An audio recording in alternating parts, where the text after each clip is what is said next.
ஒரு குடும்பத்தை சேர்ந்த 5 பேரு திடீர்னு காணாம போயிடுறாங்க. அதே குடும்பத்தை சேர்ந்த ஒரு 32 வயது பெண்மணி ஒரு டிராவலிங் பேக்கோட சர்ச்சுக்கு போறாங்க. அது மட்டும் இல்லாம சர்ச்சுக்குள்ள உள்ள ப்ரீஸ்ட் கிட்ட கூப்பிட்டு ஒரு ப்ரேயர் செய்ய சொல்லி கேட்டுக்கிறாங்க. ஹாய், அனைவருக்கும் வணக்கம். Hope you guys doing good. நான் திவ்யா குமாரன். நம்மளோட டைம் டிராவல் சீரீஸ்ல நம்ம நிறைய இன்ட்ரெஸ்டிங்கான எபிசோட்ஸ் பார்த்துக்கிட்டு இருக்கோம். ஸோ இன்னைக்கு நம்ம டைம் டிராவல் சீரீஸ்ல நம்ம எந்த இயர்க்கு டிராவல் பண்ண போறோம்னா 1968க்கு டிராவல் பண்ண போறோம். ஸோ என் கூட டிராவல் பண்ண நீங்க ரெடியா? ஸோ நம்ம டைம் டிராவல் பண்றதுக்கு முன்னுக்கு யார் என்னோட யூடியூப் சேனல் இன்னும் சப்ஸ்கிரைப் பண்ணலையோ சப்ஸ்கிரைப் பண்ணி சப்போர்ட் பண்ணுங்க. அண்ட் ஆல்சோ உங்களுக்கு ஆன் டைம்ல என்னோட வீடியோஸ் கிடைக்கும். கேரளால தொடப்புலான்னு ஒரு ஊர்ல புறப்புலான்னு ஒரு ஏரியால ஜோசப்னு ஒருத்தர் வாழ்ந்து வந்துகிட்டு இருக்காரு. இவர் ஒரு ஸ்கூலோட 8th மாஸ்டர். இவருக்கு கல்யாணம் ஆகி 2 பையனுங்க. பையன் பேர் ஜோஸ், 2வது பையன் பேரு லூக்கஸ். ஜோசப்னால தனியா அவர் 2 பையன்களை சமாளிக்க முடியல. ஒரு ஸ்கூலுக்கு 8th மாஸ்டரா இருக்காரு, அப்புறம் 2 பையனுங்க சின்ன சின்ன பையனுங்கனால அவரால் சமாளிக்க முடியல. ஸோ ஃபேமிலி எல்லாம் சேர்ந்து என்ன பண்றாங்கன்னா இவருக்கு இன்னொரு கல்யாணம் பண்ணி வைக்கிறாங்க. அதாவது மறுமணம் பண்ணி வைக்கிறாங்க. மறுமணம் பண்ணி வைக்கிற அந்த லேடியோட பேர் லூசி. லூசி அவங்களோட சொந்த பிள்ளைங்க மாதிரி ஜோஸையும் லூக்கஸையும் பாத்துக்கிறாங்க. கல்யாணம் பண்ணி ஒரு ஃபியூ இயர்ஸ் கழிச்சு என்ன நடக்குதுன்னு பாத்தீங்கன்னா பயஸ் அண்ட் பீனான்னு 2 பிள்ளைங்க அவங்களுக்கும், அதாவது லூசிக்கும் ஜோசப்க்கும் பிறக்கிறாங்க. சோ இப்ப 4 பிள்ளைங்க இருக்காங்க. ஜோஸ், லூக்கஸ், பயஸ் அண்ட் பீனா. ஜோசப் ஒரு ஸ்கூல்ல 8th மாஸ்டரா இருக்காரு. ஸோ அந்த ஸ்கூல்ல இயர்லி ட்ரிப் செய்வாங்க. ஸோ அந்த வருஷம் 1968ல ஒரு ட்ரிப், அதாவது பிக்னிக் மாதிரி செய்யும் போது காலையில போயிட்டு ஈவினிங் வர்ற மாதிரி ஒரு பிக்னிக். ஸோ அந்த மாதிரி செய்யும் போது அந்த வருஷம் ஜோசப் ஜாயின் பண்றாரு. ஜோசப் தனியா ஜாயின் பண்ணல, அவரோட பையன் பாய்ஸ் அவரையும் கூட்டிட்டு போறாரு. ஏன்னா அந்த இயர் பாய்ஸ்க்கு 7 வயசு. ஸோ அவரும் பிள்ளைங்களா சேர்த்து அவங்கள கூட்டு போறாரு. ஸோ 7ஆம் தேதி February 1968ல இவங்க இந்த ட்ரிப்புக்கு போறாங்க. ஸோ போயிட்டு ரொம்ப டயர்டா வீட்டுக்கு ஜோசப் லூசி கிட்ட கேட்கிறாரு, பிள்ளைங்களாம் எங்க, அதாவது ஜோஸும் லூக்கஸும் எங்கன்னு கேட்குறாங்க. ஸோ லூசி சொல்றாங்க, பிள்ளைங்க சாப்பிட்டுட்டு படுத்துட்டாங்க, டயர்டா இருக்குன்னு, நீங்க வாங்க சாப்பிடலான்னு கூப்பிடுறாங்க.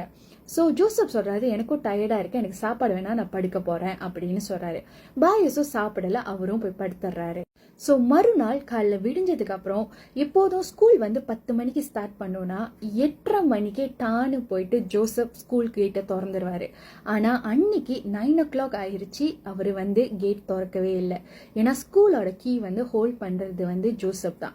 ஸோ மற்ற டீச்சர்ஸ்லாம் வெயிட் பண்றாங்க, ஜோசப் வரவே இல்லை. ஸோ டீச்சர்ஸ் எல்லாம் பேசி என்ன முடிவு பண்றாங்கன்னா, யாராவது ஒரு ஆள் போய் வீட்டுல சாவி எடுத்துட்டு வந்துடலாம், மேபி ஜோசப்க்கு உடம்பு சரியில்லையோ இல்ல எனி ப்ராப்ளம் அந்த மாதிரி இருக்கலாம் அப்படின்னு சொல்லிட்டு ஒரு டீச்சர் வீட்டுக்கு போறாங்க. வீட்டுக்கு போய் கதவு தட்டினா லூசி கதவு திறக்கிறாங்க.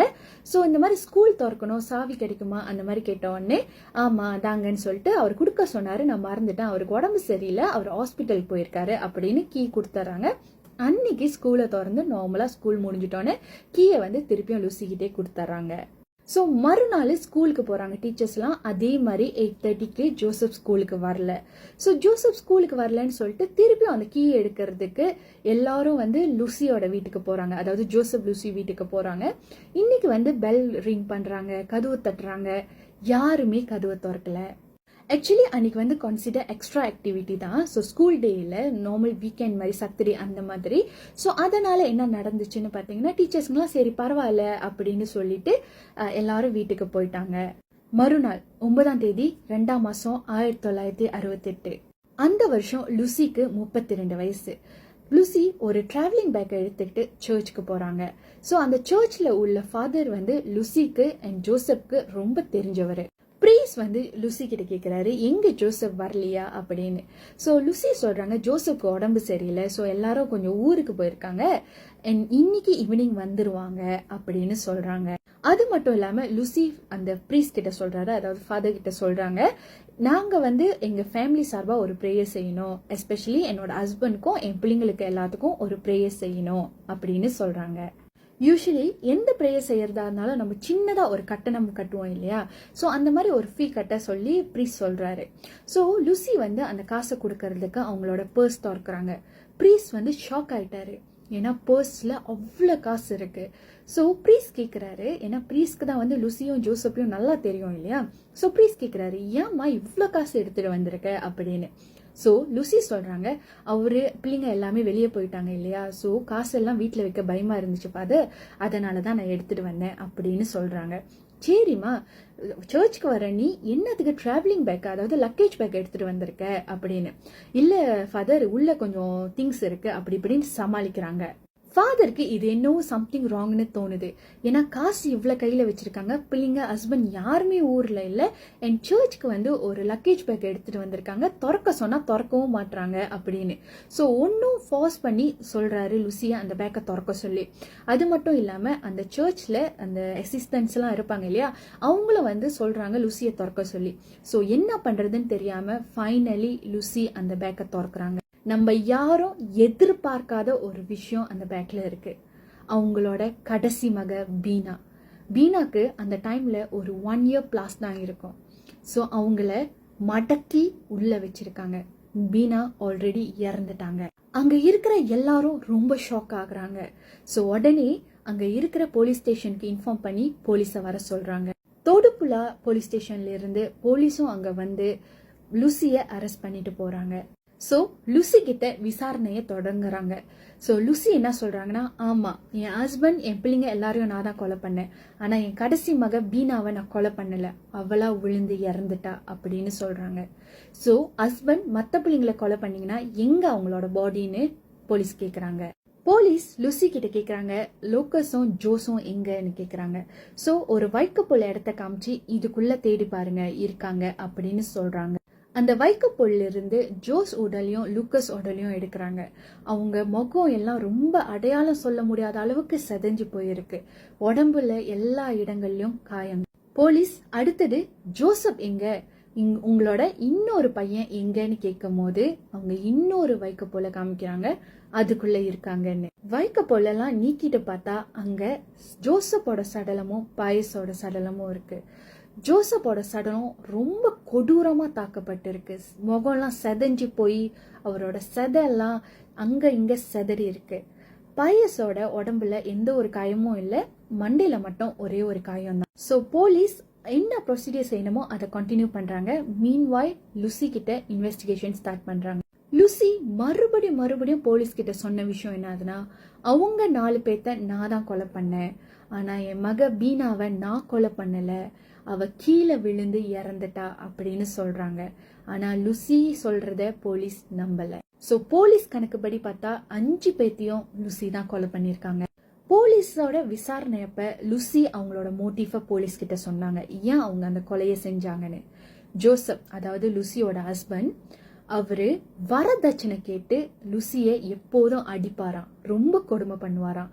நான் ஒரு ஹெட் மாஸ்டர், ஆனா உனக்கு என்ன தகுதி இருக்கு என்னைய கல்யாணம் பண்ணிக்கிறதுக்கு, அது மட்டும் இல்லாம நீ என்ன வரதட்சணை எடுத்துட்டு வந்த, அந்த மாதிரி சொல்லி அண்ணாடம் அடிப்பாராம். என்னதான் ஜோசப் கொடுமை பண்ணாலும் லுசி அதை பொறுத்துக்கிட்டாங்க. அது மட்டும் இல்லாம அவங்களுக்கு ஒரு பெரிய நம்பிக்கை ஜோஸ் மேலேயும் லூக்கஸ் மேலேயும்.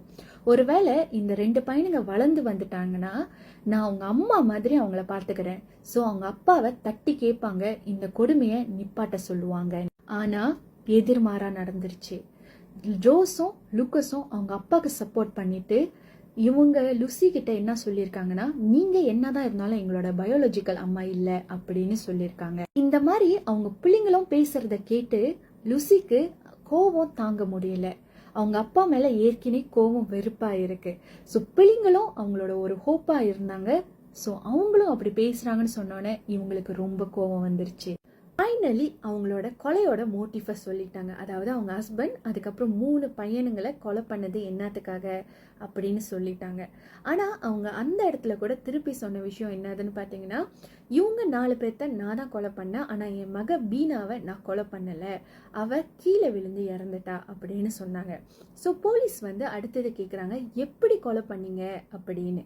நான் போன வீடியோவில் சொன்னேன் இல்லையா, 7ஆம் தேதி 2ஆம் மாதம் 1968 ஜோசப் அவர் பையன் பாயஸோட சேர்ந்து ஸ்கூல் ட்ரிப் போயிருந்தாரு இல்லையா. ஸோ அந்த டே தான் வந்து லுசி முடிவு பண்ணுறாங்க. ஸோ இந்த மாதிரி ஒரு ஆப்பர்ச்சுனிட்டி நமக்கு திருப்பியும் கிடைக்காது, ஸோ இன்னைக்கு தான் நம்ம லூக்கஸையும் ஜோஸையும் கொலை பண்ணிடலாம் அப்படின்னு முடிவு பண்ணுறாங்க. கொலை பண்ணுறதுக்காக அவங்க ஒரு 3 டூல்ஸ் யூஸ் பண்ணுறாங்க. கோடாலி, அதுக்கப்புறம் இரும்புனா அந்த அயர்ன் ரோட் இருக்கும்ல அது, தென் அதுக்கப்புறம் அருவாள்னா வந்து அந்த அறுவடைக்கெலாம் பண்ணுறதுக்கு பாய்ப்பாங்க இல்லையா, அந்த அருவாளை சூஸ் பண்ணுறாங்க. ஆக்சுவலி லுசியோட பிக்சர்ஸ்லாம் வந்து ஆன்லைனில் இல்லை, ஏன்னா இது வந்து நடந்தது 1968. ஸோ இருக்கிற பிக்சர் கூட அவ்வளோ கிளியராக இல்லை. ஸோ அதனால தான் நான் பிக்சர்ஸ் எதுவுமே இதில் ஆட் பண்ணல. 7ஆம் தேதி 2ஆம் மாதம் ஜோசப்பும் பாயஸும் காலையிலே வெளியாயிட்டோன்னே லுசி அவங்களோட 3 ஆயுதங்களை எடுத்துட்டு முதல்ல அவங்க எய்ம் பண்ணது வந்து ஜோஸ்க்கு அந்த வருஷம், அதாவது அவர் இறந்தப்ப 16 வயசு. யூஸ்வலி ஜோஸ் வந்து தனியாக ஒரு ரூமில் படுத்திருப்பாரு. லூக்கஸ் வந்து அவரோட தம்பி, அதாவது லுசியோட ஃபர்ஸ்ட் சன் பயஸ் கூட படுத்திருப்பாங்க, ரூம் ஷேர் பண்ணியிருப்பாங்க. பீனா வந்து இவங்க ஒய்ஃப் கூட படுத்திருப்பாங்க. ஜோஸ் தூங்கிக்கிட்டு இருக்கும் போதே கொலை பண்ணிட்டா இன்னும் ஈஸியாக இருக்கும்னு லுசி முடிவு பண்ணுறாங்க. ஸோ ஜோஸ் தூங்கிக்கிட்டு இருக்கும் போதே காலையிலே ரூமில் போயிட்டு அவரை அருவாளை வச்சு வெட்டி அந்த அயர்ன் ரோட்டால் அடித்து தென் கோடாலியால் அவர் முகங்களை கிழிச்சு சதைச்சிட்றாங்க. ஜோஸை எவ்வளோ கொடூரமாக கொலை பண்ணாங்களோ அதே மாதிரி தான் லூக்கஸையும் கொலை பண்ணுறாங்க. ஸோ பயஸ் அந்த ரூமில் இல்லாதது அவங்களுக்கு ஒரு அட்வான்டேஜாக போயிடுச்சு. ஸோ அவங்க லூக்கஸோட ரூமுக்கு போயிட்டு அதே மாதிரி லூக்கஸையும் கொலை பண்ணுறாங்க. லூக்கஸ் இறக்கும் போது அவருக்கு ஏறக்குறைய ஒரு 11 வயசு இருக்கும். ஆக்சுவலி லுசிக்கு ஜோஸ் மேலேயும் லூக்கஸ் மேலேயும் அவ்வளவு கோவம். ஸோ அவ்வளவு கொடூரமாக கொலை பண்ணனால எல்லா இடங்கள்லையும் ரத்தம் செதறி இருக்கு. செவரு இருக்கட்டும், கீழே இருக்கிற ஃப்ளோ, எல்லா இடத்துலையும் ரத்தம். ஸோ லுசி முதல்ல என்ன பண்ணுறாங்கன்னா, இந்த 2 பாடியும் பின்னால் போயிட்டு அந்த வைக்கப்பொருளை ஒழிச்சு வைக்கிறாங்க. லுசி வீடை ஃபுல்லாக சுத்தம் பண்ணி எடுக்கிறாங்க. அந்த ரத்த வாடை தெரிஞ்சிடக்கூடாதுக்காக அவங்க வீட்டை சுற்றி தன்னோட கிச்சனில் உள்ள ஸ்பைசஸ் எல்லாமே போடுறாங்க. மஞ்சத்தூள், சினமன், அந்த மாதிரி நிறைய ஸ்பைசஸ் போட்டு வைக்கிறாங்க. ஸோ அன்னைக்கு ஈவினிங் 7ஆம் தேதி ஜோசப்பும் பயஸும் வீட்டுக்கு வந்த உடனே டயர்டாக இருக்குன்னு படுக்க போயிட்டாங்க. ஸோ அப்போ என்ன நடந்துச்சுன்னு பார்த்தீங்கன்னா, இதே மெத்தடில் லுசி ஜோசப்பை போய் தாக்குறாங்க. ஆனால் ஜோசப் மேலே இன்னும் கொஞ்சம் கூட கோவம், வெறுப்பு, அதனால இன்னும் கொடூரமா அவரை தாக்குறாங்க. இந்த கதையில எதிர்பார்க்காத ஒரு ட்விஸ்ட் என்னதுன்னு பார்த்தீங்கன்னா, அவங்க ஜோசப்பை கொலை பண்ணிட்டு திரும்பி பார்க்கும்போது பயஸ் ரூம்க்கு வெளியே நின்று எல்லாத்தையும் பார்த்துடுறாரு. லுசியோட மோட்டிவ் வந்து பயஸை கொலை பண்ணுறது இல்லை, ஆனால் வேற வழி இல்லாமல் அவங்க அந்த அயர்ன் ரோட்டை வச்சு பயஸோட மண்டையில் அடிக்கிறாங்க. அந்த 7 வயசு பையன் அங்கேயே இறந்துடுறான். ஸோ பாயஸ் மேலே எந்த ஒரு கோபமோ எந்த ஒரு வெறுப்பும் இல்லாதனால அவரோட உடலை அவங்க செதைக்கலை. அவங்க ஜஸ்ட் அந்த அயர்ன் ரோட்டால் மண்டையில் மட்டும் அடித்ததோட நிப்பாட்டிட்டாங்க. ஸோ ஜோசப்பையும் பாயஸோட உடலையும் இன்னொரு சைட் வைக்கப்பொருளை ஒழிச்சு வைக்கிறாங்க. அவங்க ஏன் வைக்கப்பொருளை ஒழிச்சு வைக்கிறாங்கன்னு பார்த்தீங்கன்னா, இது அவங்களோட வாக்குமூலத்தில் அவங்க சொன்ன விஷயம். அவங்க என்ன சொல்கிறாங்கன்னு பார்த்தீங்கன்னா, ஒரு ஃபியூ மந்த்ஸில் பாடி வந்து டீகம்போஸ் ஆயிரும். ஸோ அப்போ நான் வந்து அந்த பாடியை வந்து வைக்கப்பொருளோட சேர்த்து எரிச்சிட்டேன்னா யாரும் கண்டுபிடிக்க முடியாது அப்படின்னு லுசி பிளான் பண்ணியிருக்காங்க. லூசிக்கு தெரியாமல் இன்னொரு சம்பவம் நடக்குது. தன்னோட மகள் பீனாவை கூட்டிட்டு இந்த இடத்த விட்டு போயிடலான்னு நினச்ச லுசி போய் பீனாவை கூட்டிட்டு வர்றதுக்கு அவங்க ரூமுக்கு போனால் பீனா அவங்க கட்டிலிருந்து கீழே விழுந்து இறந்து போயிட்டாங்க. லூசியோட ஸ்டேட்மெண்ட் படி அவங்க பீனாவை கொலை பண்ணலை. பீனா அந்த கட்டிலிருந்து கீழே விழுந்து தவறுதலா இறந்து போயிடுறாங்க. தன்னோட மகளை அங்கேயே விட்டுட்டு வர்றதுக்கோ புதைக்கிறதுக்கோ அவங்களுக்கு மனசு இல்லாமல் அவங்க லக்கேஜ் பேக்கில் தன்னோட மகளை தன் கூடயே எடுத்துகிட்டு போயிருக்காங்க. இந்த கேஸ் கோர்ட்க்கு எடுத்துகிட்டு போகப்பட்டது. ஸோ 22ஆம் தேதி 8ஆம் மாதம் அவங்களுக்கு ஜட்ஜ்மெண்ட் கொடுக்கப்பட்டது. ஃபர்ஸ்ட் அவங்களுக்கு தூக்கு தண்டனை வழங்கப்பட்டது. அப்புறம் சில பல காரணங்களால், அதாவது அப்பியல் அந்த மாதிரிலாம் ரீசன்னால ஸோ அவங்களுக்கு வந்து அது ஆயுள் தண்டனையாக மாறிடுச்சு. சம்டைம்ஸ் கைதிகளோட நன்னடத்தையை பேஸ் பண்ணி அவங்களோட ஆயுள் தண்டனையை 14 வருஷத்துக்கு குறைக்கிறதுக்கு வாய்ப்புகள் இருக்குன்னு சொன்னாங்க. ஸோ அதே மாதிரி தான் இவங்களோட ஆயுள் தண்டனை 14 வருஷத்துக்கு குறைச்சாங்க. ஸோ இவங்க அரௌண்ட் 50 இயர்ஸ் இருக்கும் போது இவங்க ரிலீஸ் ஆயிட்டாங்க. இவங்க ரிலீஸ் ஆயிட்டு அவங்களோட ஊருக்கு போனப்ப அவங்கள யாருமே ஏற்றுக்கல. கொஞ்ச நாட்களுக்கு அப்புறம் அவங்க எங்கே போனாங்க, என்ன ஆனாங்கன்னு தெரியல. ஆனால் நம்ம வருஷப்படி கணக்கு பண்ணி பார்த்தா இந்த டைமுக்கு அவங்க வந்து உயிரோட இருக்க மாட்டாங்கன்னு ஒரு கணிப்பு. கேரளாவோட த பிக்கஸ்ட் கிரைம் ஸ்டோரின்னு நம்ம யூஸ்வலி வந்து அந்த ஜாலி ஜோசப் கேஸ் தான் சொல்லுவோம். ஆனால் இந்த கேஸ் வந்து அந்த ஜாலி ஜோசப் கேஸ்க்கு முன்னுக்கு நடந்தது. ஜாலி ஜோசப் கேஸ்னால் அந்த சைனட் கேஸ் தான். அந்த குடும்பத்துக்கே சைனட் வச்சு கொலை பண்ணாங்க இல்லையா, அந்த கதை. பட் இந்த கதை வந்து அவங்களுக்கு முன்னுக்கே நடந்தது. ஏன்னு தெரியல, இந்த கிரைம் வந்து பெரிய அளவுக்கு பேசப்படலை. அது கேரளாவில் இன்னைக்கு வரைக்கும் பயமுறுத்துகிற ஒரு கதையாக தான் இருக்குது.